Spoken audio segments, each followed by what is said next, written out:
Hey, it's your girl Nay coming to you with another episode of As Told by Nay, the podcast.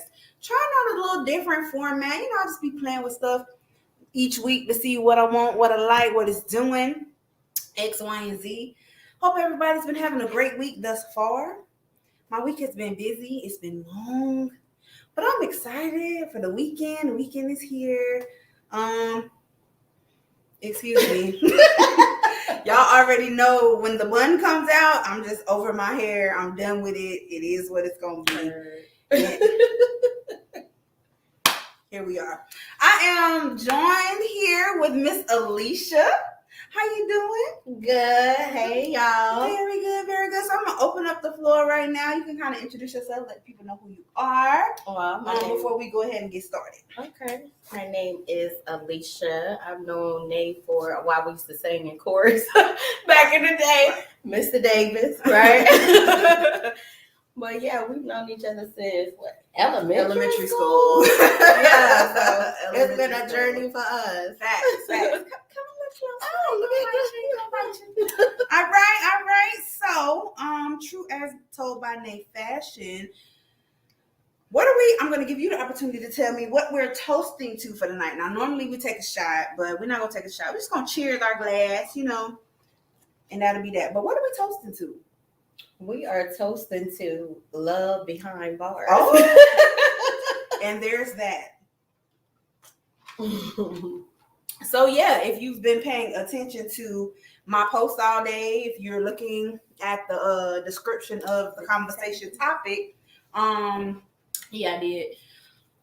We're going to be talking today about love behind bars. Like, that's what I titled this episode, and we're going to get into exactly what I mean by that. But before we do that, I'm going to ask you some excuse me, come again questions. 4 random questions. You did not get to prepare for this.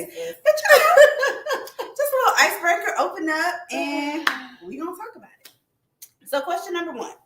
What is the one thing that is unforgivable in relationships for you? Off top. Like, if just they do this thing, yes, they do this thing, and it's a wrap. No coming back. It's no forgiving. Hit me. It's over. Facts. I think that's number 1 for me as well. Yeah, I just cannot. Well. I can't. After that, I mean, even if you say something to me, I'm swinging.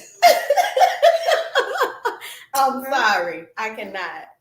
Okay. Yeah. Well, there's that. So ain't no hit. All right. Question number 2. Would you ever allow your husband to have a mistress? Hell no. You know why I asked that question? So this came up because I saw somebody post the other day. This is how bad the dating scene is. Yes. This girl was like, anybody want to split the bills and take trips? I don't even care if you cheat no more. Like, literally, like, it's going to happen. So let's just be happy with what we do. No. And then you do your thing on the side. No, because it's not going to just happen because, okay, you make it okay for a man to cheat, but then if you cheat, he's going to leave. Unless y'all have that understanding. I mean, if you come to an agreement, but no, me, I'm stingy. I'm not sharing nothing. I feel you on that. All right, question number 3. If you had a gun to your head and had to call one person who you knew would not answer the phone, and that's how you would live, who you calling? Would not answer the phone? My brother. Sorry. You want to test that theory? Yeah. Call him right now and see if he answers.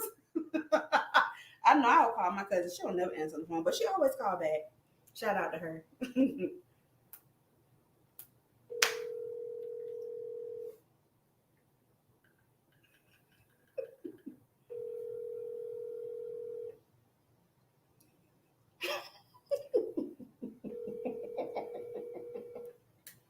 Well, there's that.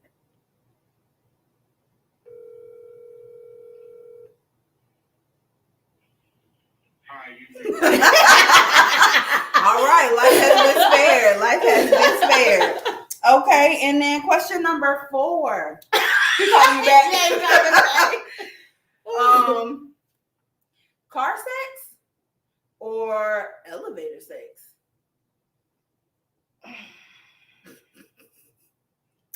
First of all, have you done both?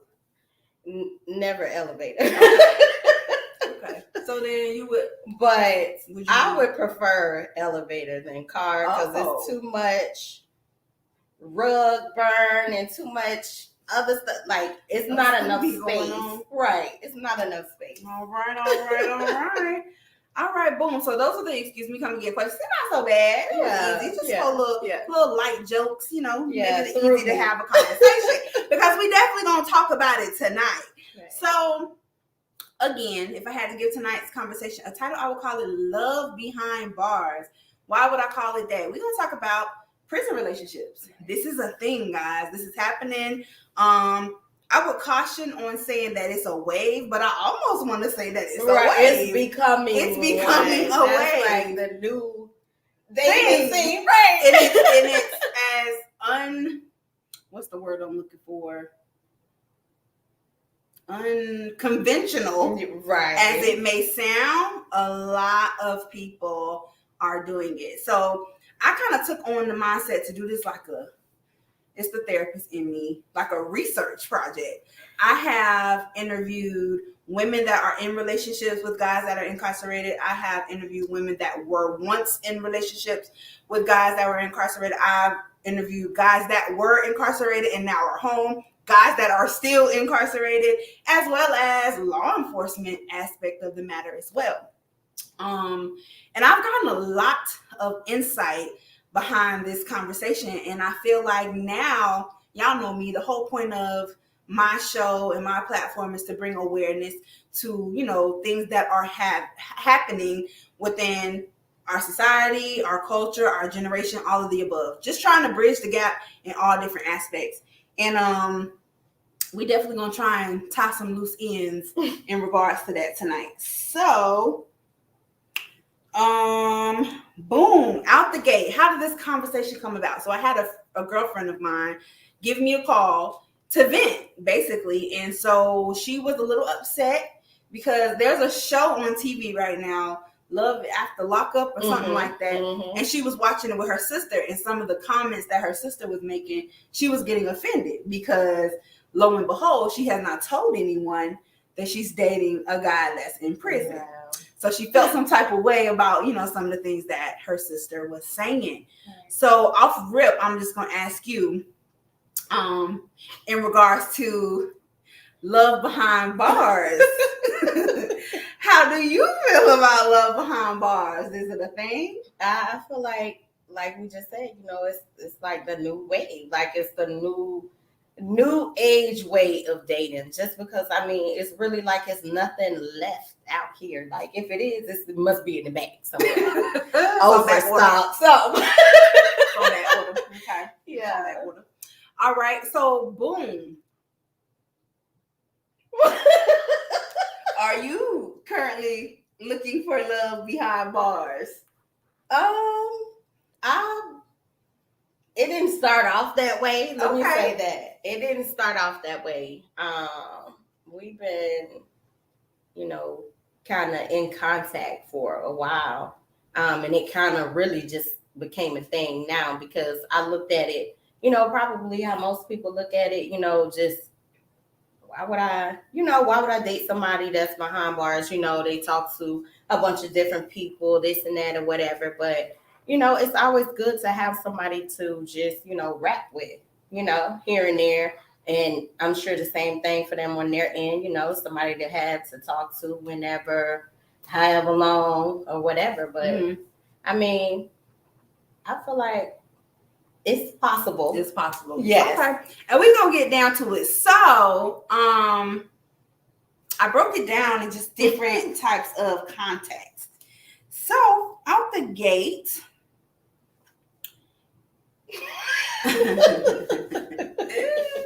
Sierra said, "Oh my God, I haven't seen Alicia in forever. Hey, she looks beautiful." Thank you. So I want to read a direct quote from someone's perspective outside looking in. Is this someone that's dealing with someone? This is someone. This is like if it was my loved one that was dealing with someone that is incarcerated.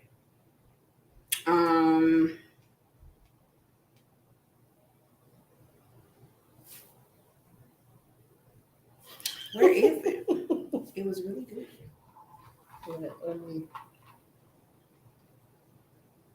So, how do you actually find someone behind bars to be with unless you knew them before they got locked up? Prison and jail is a very different lifestyle than when you're free. I believe people are locked up innocently, and also people can absolutely change. But that is truly a lifestyle that's not for everyone. It's something I wouldn't want for myself, my daughter, or son, or anyone I really love. So I had this conversation with a couple of different people in regards to their loved ones dating people that are incarcerated from both ends. So, like having someone that, say my sister was dating this guy, he ends up getting in trouble, boom, he incarcerated. Or my sister met this guy, wow, and he's incarcerated, right, and boom, now they're together. So it's just kind of like my question, and when people were kind of like, I don't understand. Here's the common consensus that I got. Why would they do that? Or it was, first of all, when I told them, so I'm going to be interviewing this girl, the co-host that's coming on, she's actually has a partner that's incarcerated right now. Is she ugly? That was the first question I got every time. I said, no. Am I? She's a beautiful girl. Why would you ask that? Because normally guys in prison only go after women that they can manipulate. They only go after women that's ugly because those are going to be the women that actually go into. Wow, because they feel like they're desperate. Because yes, and then that was the second one. How desperate does she have to be to date someone in prison? Wow, that's a mouthful. That's harsh. And I know that I'm a very open-minded person. Right. I see things in a different light than most people. Right. And it could be a piece of just how I was raised. Mm-hmm. Very understanding.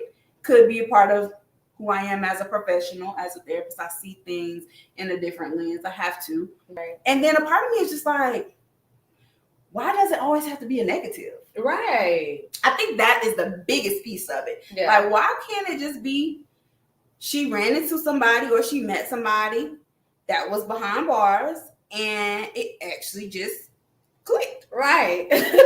So I interviewed a young lady that was, she's dating somebody that's locked up, and I asked her, how did it come about? And so she basically was like, oh, he slid in my DMs. Now, for people that don't know, these inmates today, they move a little different than the inmates back in the day. And I don't think people are aware of that either, because I got a lot of that too. Oh, I'm not putting money on my phone for collect calls. And it's a burden to date someone that's incarcerated. Right. But I think they're thinking of, I'm having to pay to keep in contact with them. I'm having to support them. I'm having to put my life on hold. Can I interject real at quick? Any time? Okay, so even if it were that, what's the difference in you having a man that's here who's a burden, who's sitting there not doing anything? You take, yeah, he might go pick up the kids, he might go run them here and there, buy food here and there, but if he's not paying any bills, because I know a lot of people who have men that they are the ones, they're the breadwinner, and they're the ones taking care of the man, and the man is just doing whatever he would. So what's the difference? Thanks. And I actually, and coming from a situation where I've had family members that have been incarcerated before, right, long stints and things like that, it's not the same. Right, at all. They're not. If they're doing it the right way, they're not calling home asking for you to do anything for them. They're calling home asking, what can I do for you? Are you straight? Do you need anything? I was telling everybody that I talked to, I have a homegirl who, her dude was supporting her and their child from prison. Like, taking care of home, paying all of the bills. So it did not work. She was a stay-at-home mom, and her man's up the road. Wow. So, it's just a different world. They got phones, FaceTime, all of that. Facts. So a lot of the comparison then look like people like, oh, it's like having a long-distance relationship. It's like I met somebody online dating. Right, online dating. And now we're maneuvering through. So for you, so you said it didn't go into that initially. So what was your mindset like? Okay, this guy from prison is reaching out to me. Right. What was your initial mindset? I mean, I knew him. You know what I'm saying? Like all of us know each other. All of us and went to school together. If you're in the same age bracket, you're from Sarasota, Bradenton, you pretty much know this person. But at first I was a bit confused. I was like, I thought that, because I was sick one day and I said something, and then there was an interjection, from the person, and it was just like, oh, I'm sorry. That comment just threw me. Can I read this? You sure can. It says, these free dudes don't have an excuse now. That is my point right there. And that's all they have. And that is the problem. Yes. But like I was saying, I'm sorry. That's funny. Yeah, but initially I was a bit confused, and I was like, oh, is he did he get out? Or is he right. But we started talking, and I just looked at it as, just somebody to converse with, and of course they need somebody to converse with, because I wasn't even, I'm not even on the dating scene. I wasn't even on the dating scene or looking for anybody, so that's what it was like. Okay. So you went into it kind of like a pen pal. Yeah. But like a verbal pen pal. Like we actually gonna talk. Right. Okay. Yeah. So here's an interesting take that I also got from somebody outside looking in, and I thought it was kind of good insight as well. Men are not going to prison to find women, but women are turning to prisons to find men. Now, things could be different if you knew this person before being locked up. But man, at my age, personally, I want a man building with me. I don't want to be paying collect costs to talk to you or putting money on nobody's books. Now, here's the thing, though. She said a mouthful, and the reason I want to pull from that is, and I want to challenge the fellas, anybody that's watching that has been incarcerated, is incarcerated right now, or X, Y, and Z. If your girl went up the road, are you holding her down? Are you being there for her? Because we do see that. There's a lot of women that take that ride with their dude, but if the roles were reversed, would a man be able to stand in the paint and take that ride with sis? Because it does happen. You have women that make mistakes just like men do. Right. They get locked up, and then what happens? So that's the question for y'all. Y'all ponder on that.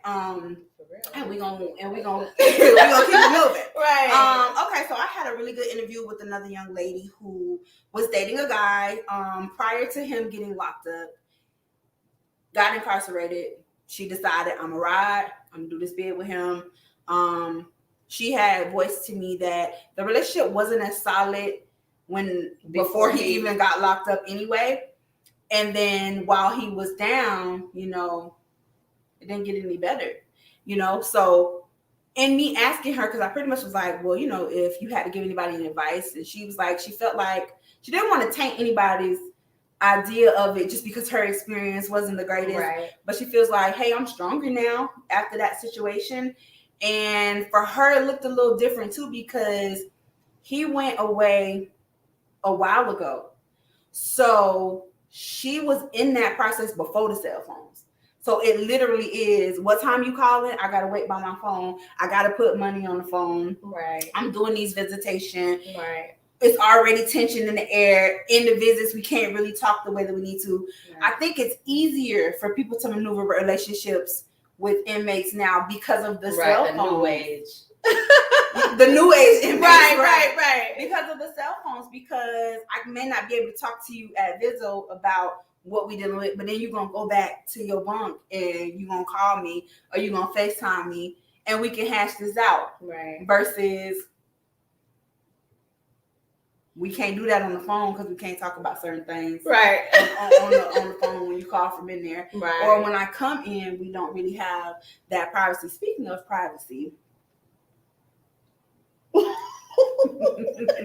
I got an earful about how inmates also are dating. So I also interviewed some guys that were incarcerated, came home, still incarcerated now. They be having sex with these people in there.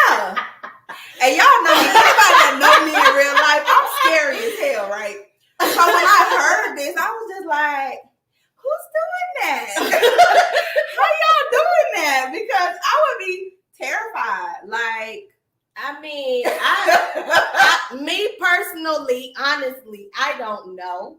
But I have heard stories. oh yeah. You know, where they'll kind of, I mean, I guess it just depends on, you know, the CO that's working or the, you know, whoever's watching or whatever. Mhm. And half the time, you know, I mean, it really just depends.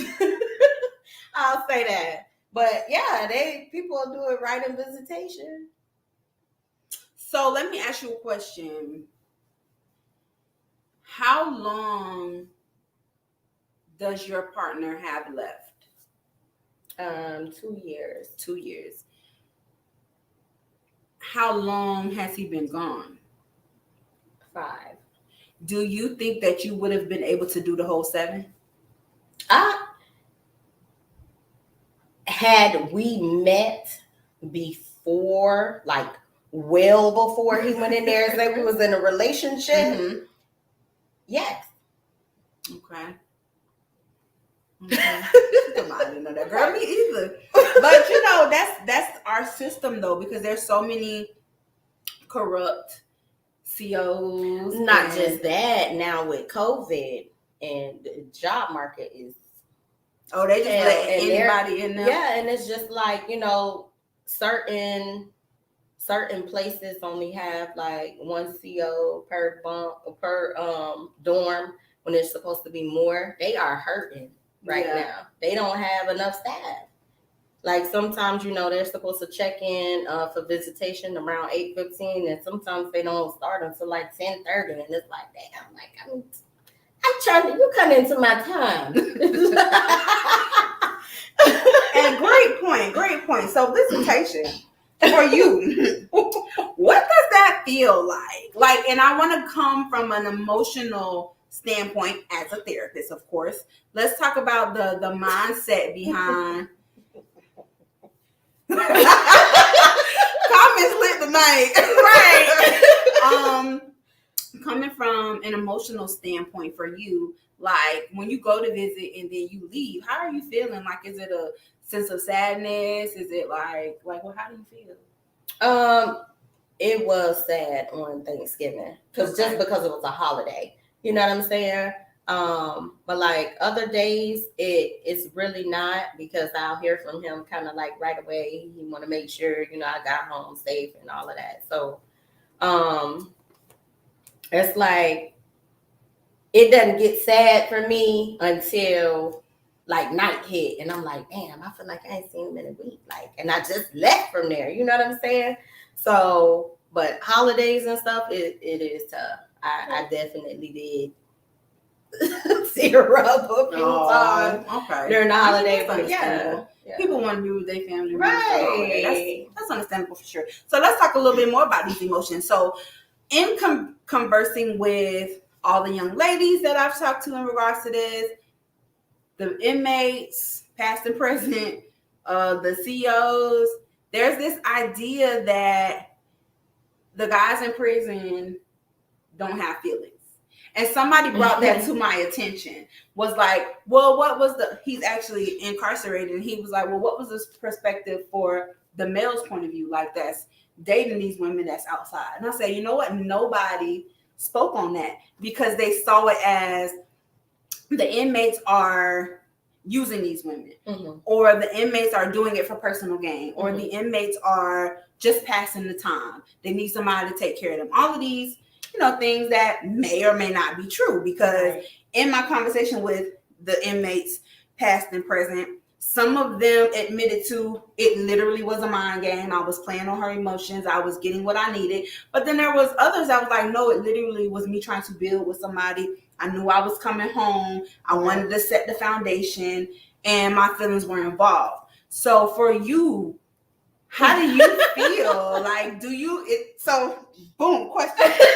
Is it real or is it game? Like, I feel like in that situation, and this is me talking from another therapeutic standpoint and a clinical approach. Have you ever watched that show, Blind Love? No. Well, it's this show where they put these people in like these little potted walls. You can't see them. Mm-hmm. All you can do is talk to them. Okay. And you watch these people fall in love. And then when you do the research behind the show, like the first couple of episodes happen over a span of like 3 days. So when all you have to go on is a verbal and emotional connection, it has been clinically proven that you get an attachment stronger and quicker. Mm-hmm. You know, you take the physicality out of it. We're not having sex. Right. I'm not looking at your body. You're not touching me. Right. It's literally you stimulate my mind and we connect. Right. So you have some of them that are actually like investing that time and emotion and verbal connection. Right. But then you have others that most of that time is spent getting what they need. Right, right. So for you personally, like what does that piece look like? Do you feel like, okay, this really is something blooming, or is it game? Like it's what's up? I would say this. I feel like you can tell the difference just by what not so much of like what the guy is saying, because you know what I'm saying? Anybody can tell you anything. Right. You know what I'm saying? But if they're actually doing stuff for you, anything, hold on, be careful. I'm gonna sip my drink. Anything that you put out to support that person, if they're giving that back to you tenfold, I feel like that's genuine enough. Like, I mean, what else? What more can you ask for from a person? You don't feel burdened. I don't feel burdened. I don't feel stressed. I just feel it really does feel like just a long distance relationship. And you know what I'm saying? Like there are people who have husbands who go off to work and don't come back for, you know what I'm saying? People who have spouses in the army. You know what I'm saying? Like you can look at it that same way. Like sometimes you don't even know if your spouse is coming back. Facts. You know what I'm saying? So just to know, like, oh, I only have this long. Okay, cool. It is what it is. So for you, 2 years is you ain't nothing. Well, all right. He said, judge say she guilty. I done already walked out the courtroom. I cannot. Oh, they said it's not for everyone, and it's not. Right. My future wife might be locked up. Hey, pen pal, babe. Sick of it. I'm sick of y'all. Okay, so for you feel like okay, it's a real thing. So let me ask you this question, because this is another question, conversation that I had with some of the girls. When guys are incarcerated, and this is my understanding from a professional standpoint, because everybody knows, you know, I'm a therapist and I work with clients that have been recently released from incarceration. And there's the mindset of, has people really changed? Mm-hmm. You know, the idea behind prison is that they go, you sit down for a little bit, you get rehabilitated, you learn your lesson, you think about what you've done, you come out and you're supposed to be this brand new person. Now, the idea behind has a person really changed? And you don't have to say what your partner has done in his past, but in you guys looking towards a future, because you've already said, okay, 2 years ain't nothing, I'm gonna ride it out. Have you all talked about who he will be when he come out, what you guys are doing, what that looks like? Are we building together? Are you afraid after 7 years that there'll be that sense of being institutionalized, that maybe he'll operate as if he's still there, or that he'll come out and be a completely different person than the person that you even met? I think with the way that they are now in prison, I don't think that people are really coming out institutionalized, because now they have more outside knowledge. You know what I'm saying? They know what's going on out here. It's not really bothering them because they still really out there in the world. That's what the platform is for. You know what I'm saying? So, but I feel like people can change, maybe modify themselves. Let me say that. Then maybe they can modify, themselves and learn to control the other aspects of themselves that they have, you know what I'm saying, had to get in there. But I think it's possible. I do, because like I said, we was talking earlier. My brother was incarcerated, and the person that he was when he went in there, he is not today. So he definitely made a big change. I applaud you. For Shout real. Out to brother. Shout out to brother. Now there are some people that I know that were incarcerated, came home, and they was on the same shit. You was gone for a long time, and you came home on the same shit. And somebody said something very profound to me. He's actually incarcerated and preparing for his return home. And I said, are you afraid that when you come out of there, you still gonna be on the same thing? Do you plan to be on the same thing? And he was like, if people come home and they still on the same thing they was on when they went, it's because they did not prepare to change when they came home. And I thought that was such an insightful moment. And he's very self-aware to even say that. Like, that's why people or guys that are incarcerated and they find love outside, I'm building that platform now. Right. So that when I do come, I can kind of just maneuver into the life that I already set up without having to get out there and be like, all right, now what? Right. Because I've been locked up all this time. Now I'm going to be having sex with everything because I ain't had sex in so long. Now I got to provide for myself.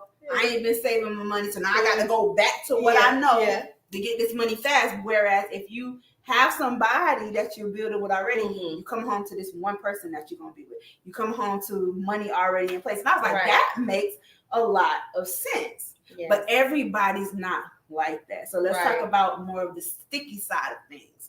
So one young lady that I was interviewing, she was saying how she had gotten to a place where she had got cool with some COs.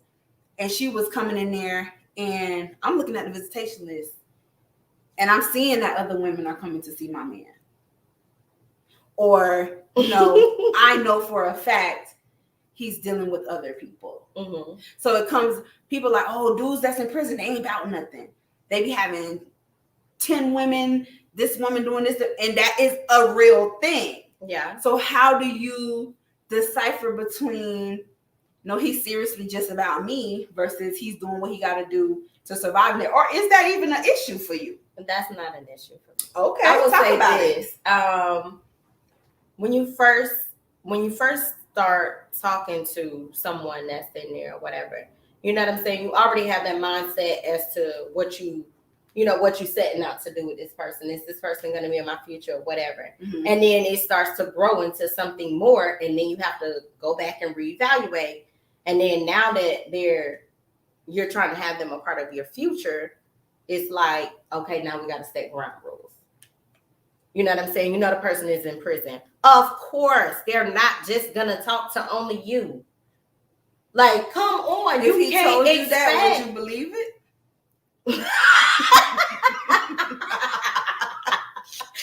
I would say this, okay? My thing is this. From jump, I told him, I said, I don't expect for you to just talk to me. Okay. You know what I'm saying? So don't lie to me and say, you know what I'm saying, this is what it is. If he's doing something, I know about it. Or if you feel like you want to do something more, let's reevaluate the situation and agree on some stuff. But you cannot expect any guy that's in prison. I don't care who it is. I don't care if they was your husband, y'all been married for 15 years, and then they end up going to prison. Like, you just cannot expect that because you're not going to be available for them 24/7. You have stuff to do. You have to go to work. You got to get your kids off to here and there. And they don't have anything in there but books, dudes, my bad, books, dudes, and JPay and the wall phone. Okay, so of course they're gonna talk to other people. You know what I'm saying? But talk to was different from I got you coming for Vizzo this week, and then I got somebody else coming. See, that's why I say, like, you have to expect these things to happen, and that's where the communication comes in. Ask them, would you? Because I'm gonna be real. I told you to be open. Transparency, I like it. I asked straight up. I say, do you want, you know what I'm saying? That if this is the direction that we're trying to head in, you know, do you want the freedom to still converse with other people? Because I'm gonna expect it off the bat, like. Mm-hmm. And then he was like, no, at first, but I was like, look, you don't have to, you know what I'm saying, shy away from it, because if I find out about it, it's gonna be a different problem. Yep. Right. And then he said, yeah, it is. Hey, that's what it is. Yeah, with it. Right. So then is that the same thing on your end? Because one of the young ladies that I was talking to, she said that her and her dude had the understanding that she could do her thing out here as long as she didn't get pregnant, as long as it didn't get back to him. Like, he was cool with, I'm not going to put your life on hold because I'm locked up for the next 8 years. You're going to take this ride with me. It's unrealistic for me to believe that for 8 years, you're going to be celibate and not going to do anything. We don't have to talk about it, but I'm just putting it out there so that if you do, kind of like you said, it's to be expected. So if it happened, you know, so, but then another young lady that I was talking to, she basically was like, her dude said that they could have that understanding, but she pretty sure that if it really came down to it, he's not going to be for that. But that goes back to what the young lady said in the message. These men operate a little different than we do. Right. So if he was to tell you that, would you believe that that was okay? Or have y'all had that conversation? Like, what is your, so you told him he can talk to other people, but what is it on your side? On my side, I wasn't talking to nobody anyway. Okay. Let me start there. So, like I said, I wasn't on the dating scene, and I wasn't even, you know, looking at this as something to, you know what I mean, bloom into this. But I'm happy that it did. But on my end, is he okay with it? No, he's not. So y'all had that conversation. But yeah, we've had that conversation. Okay. But I wasn't. I wouldn't be okay with it. You know what I'm saying? Regardless to if I told, you know, if I told him, yeah, people can come see you when I don't come see you, or whatever we agreed to. Like, I'm not okay with me doing that just because that's not who I am. You know what I'm saying? If I'm gonna be for somebody. Y'all funny. I cannot. These comments. Okay. But that's just not who I am. Seriously. I just can't do it. Somebody earlier had said if he had a life sentence and he came at you like trying to talk to you, would you still go into that? That's what I don't know if I'd make it to relationship status. You know what I'm saying? But I mean, yeah, I would communicate with him if he had a life sentence. Yes, definitely. So was this the first guy that was incarcerated that kind of came at you like, hey, what's up? And you was like, oh, hey, what's up? Or had it been like, no, it wasn't like a, oh, hey, what's up type of thing. You know, like I said, I'm sorry, y'all. Goofy, dog. He, you know, like I said, you know, I've known him for a while. Like I said, anybody, Sarasota Braden team, pretty much know them. But I was confused at first. I didn't know if he was in there or not, but I had to find out because I was like, how? Right. Wait, you know, right, exactly. So, you know, but then I learned that and I was cool with it. It wasn't a problem for me. And like I said, it was the day I was sick. And I made a post and I was like, man, I'm sick. I feel bad, blah, blah, blah. And then he was like the only person, you know, everybody else was, yes, I'm finna go there. I post a picture, everybody, bloop, bloop, bloop, oh, well, we definitely gonna get right but into I get that sick. Well. He was the only person that came in, you know, right? You know what I'm saying? I was like, wow.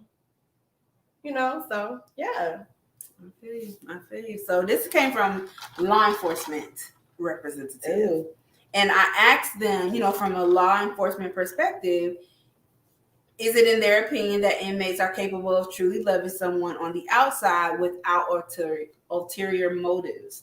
And they said, honestly, I think while they are in there, they are definitely talking to multiple women and getting multiple visits from these women. That's just a culture in prison. They could possibly actually only love one of the women, but they are definitely entertaining more than one. there is usually one that they truly love. So I guess the question can be, are they faithful? So with that comes something else that I realized. There are women COs that the male inmates are having actual relationships with. Yes. And so for you, would you be okay with that?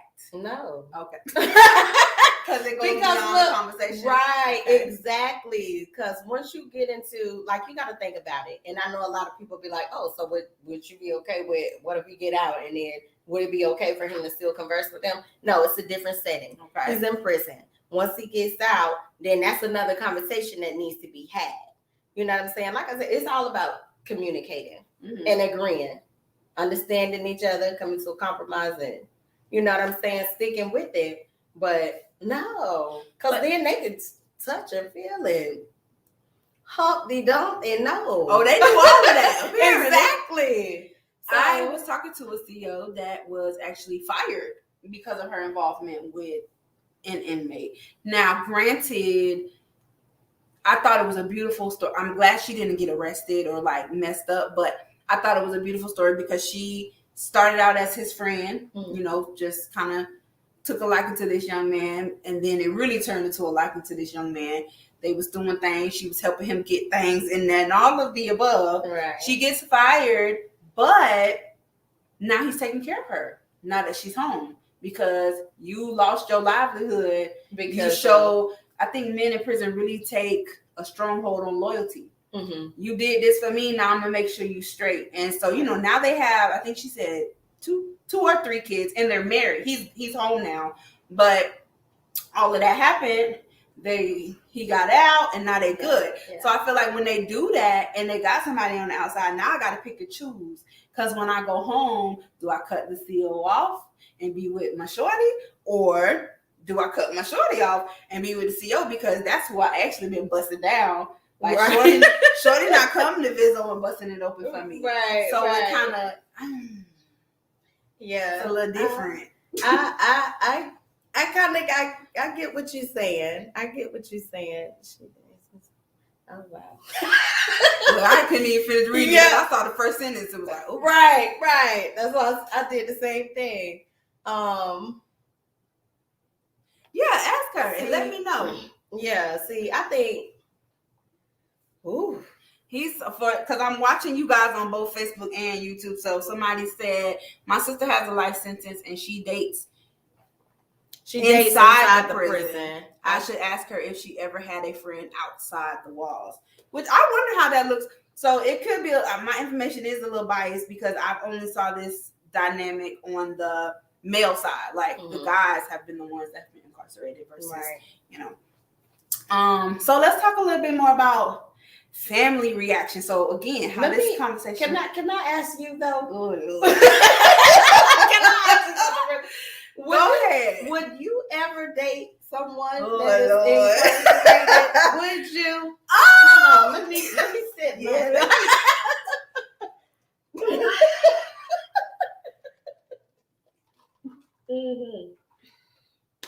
I'm gonna say this. For me, it's a familiarity thing. I feel like I would be more open to it if I knew this person before they got locked up. Okay. I'm a very sensitive person. I don't play by my feelings. Right. So when there's that internal battle of, is it real, is it not? Or what is really happening? Or now I caught these feelings, now I want my person and you can't come home. It takes on a whole nother dynamic. Right. Again, I'm a very open-minded person. So it's possible. I'm not gonna say no. And I'm gonna leave it at that. I'm not gonna say no. Okay. Or should they? Okay. So boom. So there's that. Damn. Now I forgot where I was going with that. Mm-hmm. Oh, but it's a good lead-in because here's why. I had a conversation with some of the guys too, and here comes this embarrassment piece. So some of the guys were like, the girls that they were dating was a little more, I'm not talking to him because he's in prison. And some of them who they were just looking for somebody to manipulate and use, like, all right, boom, on to the next. But some guys are really out there looking for love, and that hurts their feelings. One of the guys that I was talking to was like, no, I literally was trying to build a relationship with this girl, and I felt like she was ashamed of me. I felt like she, you can't possibly have these feelings. You coming to visit me all the time. We spending hours and hours, days and days on the phone, and you feel like you can't even tell your people that you're dating me. But there's a taboo and a stigma around it. And I feel like me, who I am, my family, my friends, if I was to be like, oh yeah, I'm dating a guy in prison, I get side eye. Yeah. Like, what? I've had it a few times. Why would you do that? Right. What can he do for you? What is this? What is that? It'll be so many questions behind. And I feel like, number one, I'm a very private person. I don't give my information out like that anyway. But then two, I can be very defensive of me. Right. And so it's like, why are you asking me so many questions, number one? And number two, it ain't none of your damn business. Facts. But I know that it's probably coming from a place of sincere concern because of all the stereotypes behind guys that are in prison. And, some of it is true because there are a lot of guys that's like that. And then some of it is not, because there are actually some guys that are genuinely trying to find love behind bars. Right. So, like, when it comes to me, if I was to date a guy in prison, or if I had that situation, I think I would be very private about it. Because I wouldn't want people to judge. I wouldn't want to have to feel like I had to defend him or me. But I wonder how that would make him feel.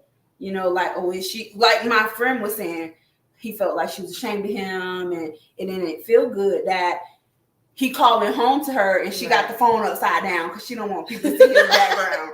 Or he called and certain people come around, she hanging up. No. And he was like, well, damn, like, what?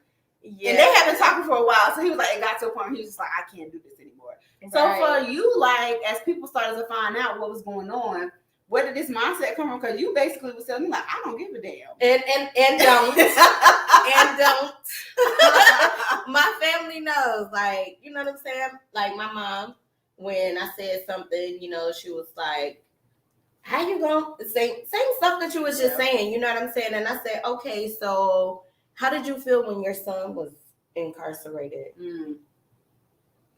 Yeah, but I said, there's no but.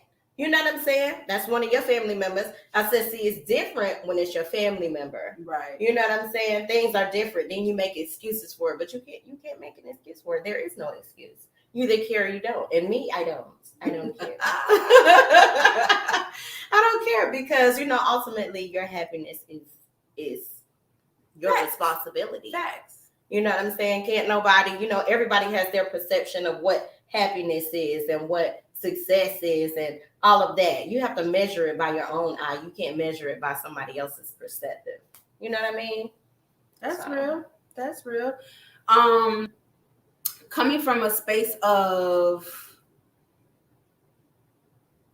in that. So another young lady that I was interviewing, she was kind of speaking to the fact of she was with the guy before he left, was with him when he was down. She didn't finish the time with him, but she had family members and friends in her ear, even in that aspect, like, oh, he got how long? Go ahead and cut that off. Like, you could be there for him, and they had a child together. You can, let him still have a relationship with his child, take his child to visit, but you ain't got to be with him type thing. And it was more, that's a struggle too, because when you love this person or you want to be here for this person and you have the people that you also love that are against it, because let's just be real about it. When we talk about relationships, you want your family and your friends to be accepting of that person. If you're family oriented. Facts, that is, because some people don't give a damn. Right. They don't even deal with their people. Exactly. But if your people are involved in your life, you definitely want to have, them to be like, hey, this is my person. And they be like, oh, hey, person, we love you. So to hear that can be a lot. And that'll keep people in the dark about it too. Because if I can just be frank here, I did a little cat call on Instagram and Facebook. And of all the women that I interviewed, you're the only one that was like, I'm okay with saying this is what or whatever. And one of the other young ladies, she was okay with me because she was like, I would even think about coming on there too. I would call in, I would talk, whatever. And I have a very distinct voice. Mm-hmm. But I think for her, it was more so the process and the entirety of their thing. Like, it wasn't just strictly about him being incarcerated. It was just so much more to their relationship that it was like, that would be kind of touching some other shit, and I don't want to, right? You know, right, which right. I can definitely respect because your business is your business, you know. Yeah. But let's talk a little. Go ahead. I was just about to speak on, you know, people feeling, you know, shameful about it or feeling like they needed to hide it. Like, with the way that the world is today, and this is not a shot at anyone by any means, you know, because I have family members that's LGBTQ and all of that or whatever, you know, I have friends that's LGBTQ, and you know, people are coming out about being gay or homosexual and things like that, and that's okay.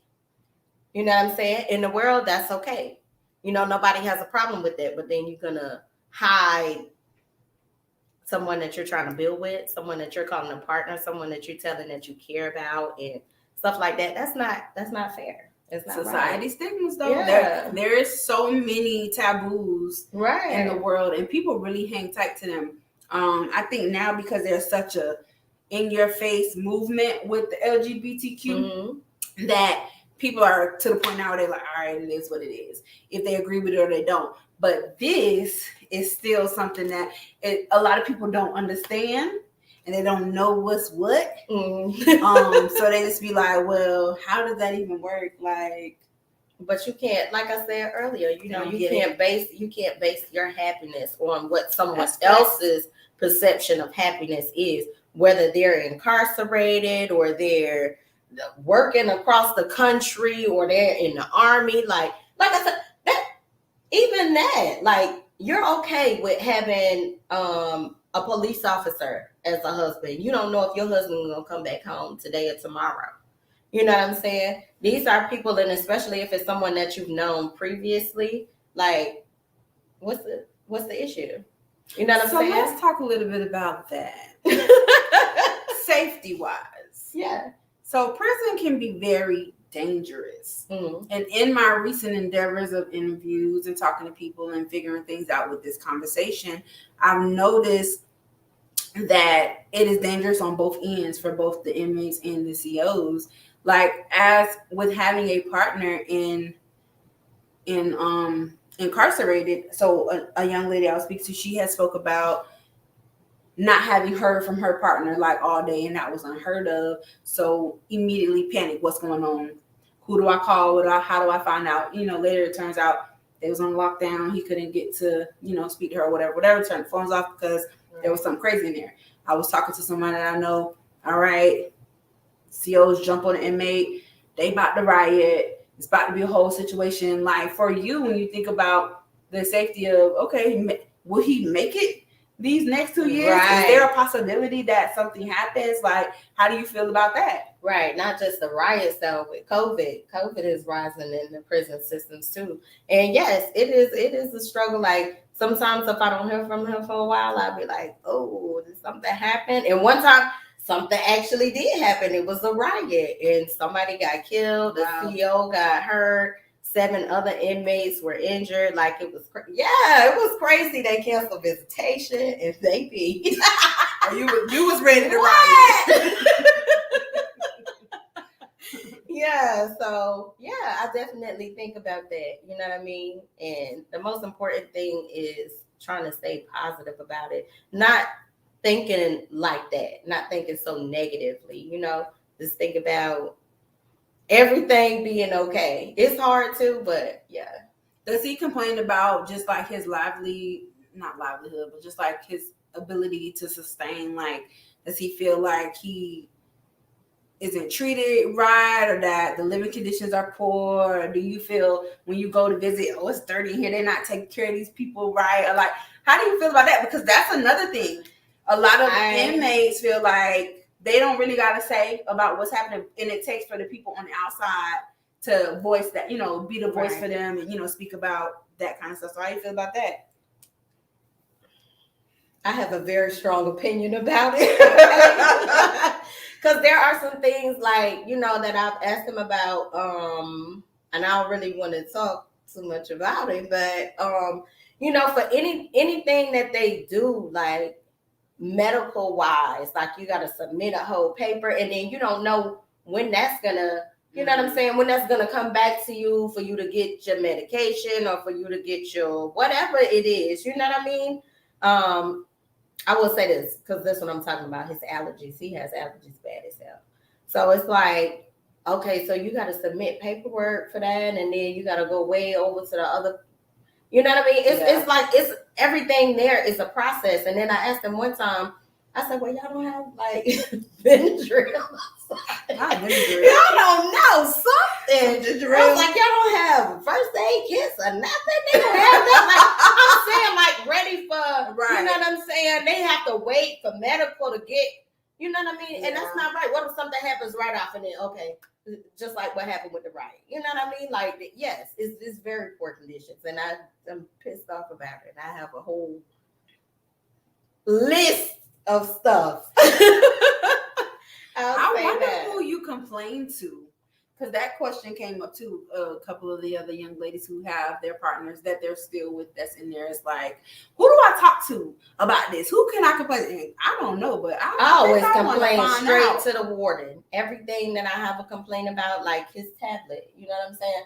And we still trying to work on that. Like, I just felt like, I'm like, okay, hey, let's get this ball rolling. Y'all sent the wrong one. Let's get the right one back. Okay. So I type an email and then they send a little message. Oh yeah, this and that. Okay, it's been another month. Oh, you one of them girls. Yes. So and you know what too? That's another thing that I worry about.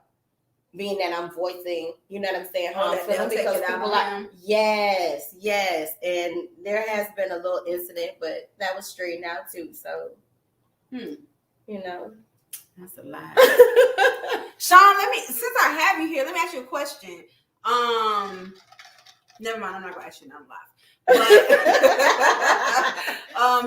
I do want to ask you this though, because I asked a couple of guys a little while ago. Do you feel like you would be able to hold a woman down that was up the road? Like, would you be able to go into a relationship with a woman and you be on the outside looking in with all the knowledge that you have? I commend Alicia for talking about it and being open. I'll be honest, it's something I don't fully understand. And that is okay. That is okay to say. Yeah, because I will say this, like, when I posted the picture, I had a lot of people reach out to me, saying, how do I go about doing this? How do I go about doing that? You know what I'm saying? A lot of people don't understand it at all. And a lot of people ask me, my opinion, not just Nay, a lot of people ask me, how do you feel about that? You just freely just post. I mean, they're still a person at the end of the day. They're just locked up. They're a human being. That's how I post like this. That's funny. I mean, and I think that is what I was trying to come through, even with like all the interviews and the conversation. Is just like, at the end of the day, it's still a person. Right. People are like, oh, well, inmates do this, or people in prison like this. Well, so do people on the street. Right. It's all about the individual. Like, I feel somebody was like, would I be okay with my sister, whatever, if hey, you like it, I love it. Right. You happy? I'm never going to be one to tell anybody, don't be with this person now, unless he just like beating your ass, or it's something crazy going on. He keep you hog-tied in the closet. Now we got a problem. But, as far as if you want to be same sex, or you want to be with somebody that's incarcerated, or you want to be with somebody who only wears fucking purple, like whatever the case may be, if you're happy, it's not for me to understand. You gotta live your life and you gotta do your thing. But at the end of the day, just like there's bad guys on the streets and good guys on the streets, there are bad guys in prison and good guys in prison. There are some guys that are actually, and this has been what I've learned just through this process, really trying to, and genuinely like, no, I'm actually trying to be with one person, build with this one person, and figure out what this looks like. Although fast, because I don't know if that's just the verbal part of it. And then there are also the guys in there that are doing their thing. Like they just trying to survive and they getting it how they see fit. Mm-hmm. And if you get that situation, then that's something you got to deal with. Or if you get the other end, invite me to the wedding. I'm here for it. Right. You know what I mean? But that's pretty much that. Did we cover everything? I feel like we hit it all. Yeah. Are you nervous? Like, so you got 2 years to kind of contemplate what's going to happen next. Do you feel like when he do come, is he really going, are you nervous? Are you excited? Are you just kind of rolling with it? That's what I'm doing. I'm rolling with it. I don't want to expect anything, but of course I'm going to. Right. You know what I'm saying? But I mean, we've talked about it, and I really feel like we have a pretty open, pretty open and honest communication. I'll say that. I haven't ran into a bump that I didn't know about yet. So, you know what I mean? Anything that I know, I got it from him first. Okay. So, as far as when you posted, I talked to him. I know him. He used to talk to whatever. Like that don't happen with these dudes right here on the street. Hello. And that's my point. That's my point. And that's what I really have an issue with. Like a lot of people have he gonna talk to he gonna talk to this person, he gonna talk to this person, this person.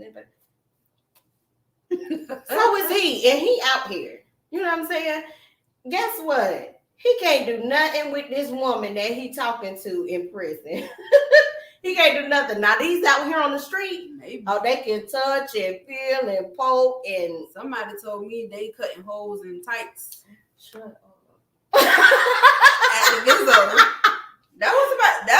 Somebody told me that's been in there. I mean, the place that he's at, they are real straight. Okay. Like it can be certain words on your shirt and it will turn you around. Like for real. I mean, you can't wear no tie. Like these pants right here that I got on, no baby. Don't even think. No. Well, I would assume because they in there killing folks. Yeah, I mean they will turn you around quick. I had to change an outfit 3 times before in one visit. I walk up there, oh no, this and that. Like I can't even wear my headscarf. Interesting. Yeah, so I guess it depends on the facility, the COs, who's doing the pat down. So just a curiosity question for myself, and this is my last question, and we'll go ahead and wrap up. So at this point, you visited a couple times then. Yeah. What was that very first visitation like? Because I know you were saying for you weren't expecting it to go to this space. Yeah. So now it's there. All right, I'm about to go visit this man. Like, what was running through your head? Like, how did you feel? I didn't think the first visit was gonna go too well because I thought I was gonna be like real closed in. Because I'm a real closed in person. If I don't feel comfortable around you, if the energy is not right, like you won't get a peep out of me. I'll just be sitting there that's like that Virgo shit. Right, definitely. But I felt so comfortable. Like it just felt like I was like, visiting somebody that I've known forever. And it was just like, it was real chill. So did you feel like everybody was watching you? I did at first. Every time, listen, every time we got up, I'm like,